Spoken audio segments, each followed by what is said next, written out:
কৌশাম্বীর হাতের কোন খাবারটা পছন্দ আদ্রিতের? কৌশাম্বীর বাড়িতে কেন মন খারাপ তার বাবা মার? আপনাদের সবাইকে স্বাগত সিনে গসিপে।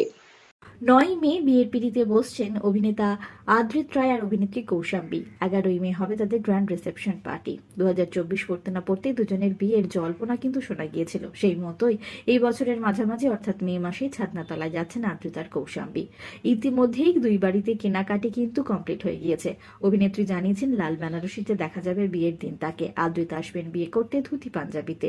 আদ্রিত আর কৌশাম্বীর ফ্যান পেজ থেকে ইদানিং একাধিক ভিডিও কিন্তু শেয়ার করা হচ্ছে। একটি ভিডিওতে দেখা যাচ্ছে আদ্রিত জানাচ্ছেন বিরিয়ানি তার প্রিয় খাবার, যদিও নিজে বানাতে পারেন না, এমনকি তার মাও বিরিয়ানি খুব একটা ভালো বানান না। তাহলে কার হাতের বিরিয়ানি খেতে পছন্দ করেন আদ্রিত? অবশ্য এই বিষয়ে কিন্তু আগেই কথা বলেছিলেন অভিনেত্রী কৌশাম্বী। যখন এসেছিলেন তিনি দিদি নাম্বার ওয়ানের মঞ্চে, তখন তিনি জানিয়েছিলেন তিনি বিরিয়ানি ভালো বানান। আমি বিরিয়ানি রান্না করতে পারি, আমি রান্না করতে পারি। অভিনেত্রী বলেছিলেন বিরিয়ানি নাকি বড্ড ভালোবাসেন তার সেই প্রিয় মানুষটি। আর তাতেই রচনা তাকে জিজ্ঞেস করেছিলেন তার প্রেমিককে তিনি খাইয়েছেন কিনা, সে পছন্দ করে কিনা। মাথা নেড়ে হ্যাঁ বলেছিলেন অভিনেত্রী।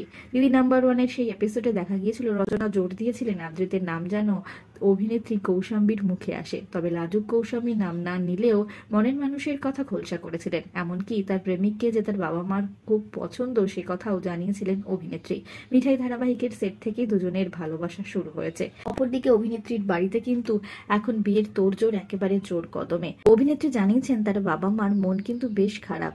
তিনি বলেছেন বাড়িতে নাকি আজকাল কিছু বললেই মা মুখ ফুলিয়ে বলছে আর তো কদিন, তারপর চলেই যাবি। তাই হাজারো আনন্দ উজ্জ্বলের মাঝেই একটা ছোট্ট মন খারাপ থেকেই যাচ্ছে। কৌশাম্বী আদ্রিতের বিয়ে সংক্রান্ত আরো অনেক খবর নিয়ে চটজলদি ফিরবো, জুড়ে থাকুন আমাদের সঙ্গে। আমরা হলাম সিনে গসিপ, জুড়ে থাকুন আমাদের সঙ্গে। সাবস্ক্রাইব করুন আমাদের এই ইউটিউব চ্যানেলটি।